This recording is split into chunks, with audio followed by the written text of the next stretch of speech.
आज या ठिकाणी आम्ही तुळजाभवानी मंदिराचा जो जीर्णोद्धार होत आहे भक्तांच्या पैशावरती, या ठिकाणी आम्ही वेळोवेळी मंदिरच्या अध्यक्षांना, जिल्हाधिकाऱ्यांना या निवेदन दिलेलं आहे आणि निवेदनातून आम्ही मागणी केलेली आहे की मंदिराचा पैशाचा दुरुपयोग केला जाऊ नये। या ठिकाणी मंदिरचं जे स्ट्रक्चर ऑडिट जे करणं अपेक्षित होतं पुरातन विभागाकडून, ते मंदिर संस्थाननं केलेलं नाही। मंदिर संस्थानच्या विश्वस्तांच्या एका हट्टापायी मंदिर संस्थान चुकीचं जे की पुरातन विभागाचे नियम डावलून या ठिकाणी मंदिराचं बांधकाम होत आहे।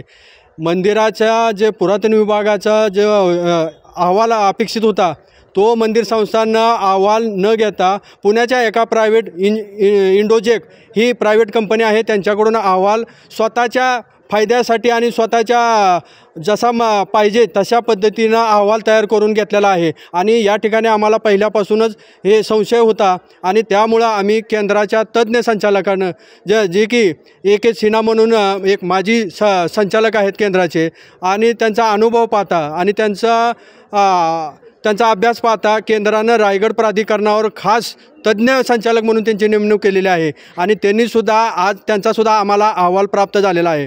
त्यांनी या मंदिर संस्थांमध्ये आता सध्या जे बांधकाम चालू आहे त्यावरती मोठमोठे आक्षेप त्यांनी घेतलेले आहेत। उदाहरणार्थ मंदिरामध्ये आत्तापर्यंत झालेले काम असतील त्यामध्ये पेवर ब्लॉक असेल, कॉन्क्रिटीकरण असेल किंवा सँड ब्लास्टिंग असेल किंवा जुनं हे काढून पिचिंग काढून नव्यानं पिचिंग करणं असेल, असे हे पुरातन विभागाच्या कुठल्याच नियमात बसत नाही। हा गंभीर स्वरूपाचा गुन्हा आहे आणि या ठिकाणी हे तात्काळ हे बांधकाम नाही थांबवलं तर मंदिर संस्थांवरती आम्ही गुन्हा दाखल करण्यासाठी वेळप्रसंगी आम्ही न्यायालयातसुद्धा जाण्याला आम्ही कुचराई करणार नाही। माननीय जिल्हाधिकाऱ्यांना आम्ही आज निवेदनाद्वारे ही मागणी केली की या ठिकाणी सुरुवातीलाच मंदिर संस्थांनं तज्ज्ञ लोकांची एक समिती या ठिकाणी नेमणं गरजेचं होतं।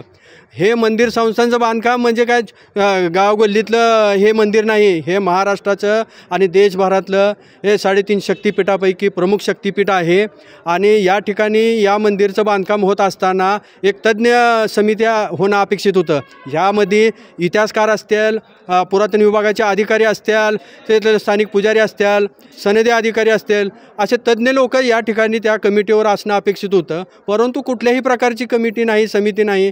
शासनाचा जी.आर. आहे की अशा स्वरूपाचं प्राचीन ठेवा नष्ट न करता त्या ठिकाणी एक समिती गठीत करणं अपेक्षित आहे। सांस्कृतिक विभागानं राज्याच्या या ठिकाणी राज्याची एक समिती करणं अपेक्षित आहे, जिल्हा पातळीवर जिल्ह्याची समिती अपेक्षित आहे आणि स्थानिक पातळीवर तालुक्याची समिती अपेक्षित आहे। परंतु अशा प्रकारच्या आम्हाला आत्तापर्यंत मंदिर संस्थांचं बांधकाम सुरू झाले आणि कसलीही समिती या ठिकाणी नेमणूक केलेली नाही। मग नेमकं ह्याच्या मागं पडद्यामागं नेमका कोण आहे हे समोर आलं पाहिजे।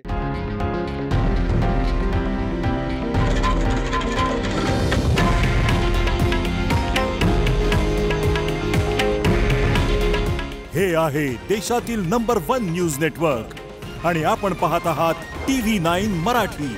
काळजी तुमची, हित महाराष्ट्राचं।